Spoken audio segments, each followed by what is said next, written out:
La cuina catalana ha tingut un especial protagonisme aquest mes d'abril als 4 restaurants que formen part del col·lectiu de cuiners i productors Terra i Taula del Baix Penedès. Les han anomenat Jornades Gastronòmiques de Cuina Catalana, que s'han tancat amb el taller de cuina el passat dimarts al centre Aplitec del Vendrell.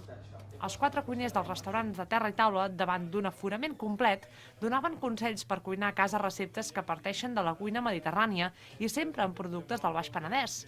De forma entenedora, els professionals realitzaven in situ els consells culinaris, així com oferien tècniques per formalitzar un debat gastronòmic amb els assistents.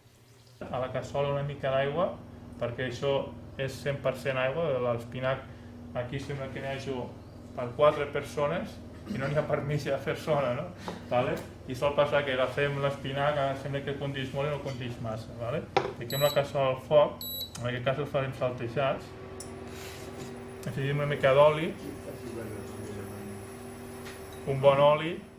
En general, totes les activitats que Terra i Taula han anat duent a terme, l'acceptació entenem que és molt bona, la gent ha respost molt bé, als tallers de cuina sempre tenim totes les places cobertes, inclús hi ha gent que malauradament es queda fora, perquè l'aforament és molt reduït, les instal·lacions són el que són excel·lents, però les places són bastant limitades.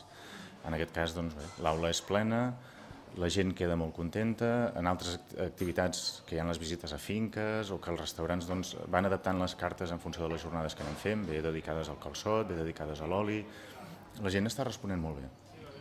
Tractem el producte, però sobretot intentem posar en valor les persones, és a dir, aquell productor que s'esmerça en fer un bon producte, aquell cuiner que ja no és el restaurant, sinó és la seva manera de treballar, aquell celler que té un enòleg que intenta innovar, que intenta fer un producte de qualitat. Parlem de producte, però que sempre al darrere hi ha una persona.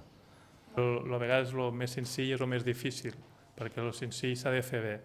I la idea avui del taller és cuina del corpus català, de receptari, però que ensenyem els trucs per fer-ho bé, com fer una bona crema catalana, que s'infusioni bé, diferents tècniques perquè ho facin bé. Terra i Taula és un no parar, constantment anem fent activitats i la propera, en principi, si no passa res, serà la formatgeria Marvall d'aquí del Vendrell.